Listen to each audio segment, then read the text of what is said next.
Ricketts Glen here in Pennsylvania is one of the very best places to experience fall in all of America. They have a waterfall loop, about 7 miles in total, over 20 cascades. It is a wonderful place to experience fall. It can be a rigorous yet spectacular hike in nature in northeast Pennsylvania.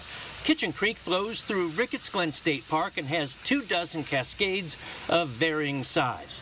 This is a raw hiking experience. In other words, no railings, no signs of masonry, just walking along boulders, some flat areas, and just good old nature.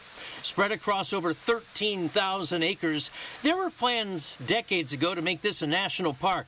Budget challenges in the Second World War prevented that from happening. This can be a challenging excursion into the woods, but the payoff is simply spectacular.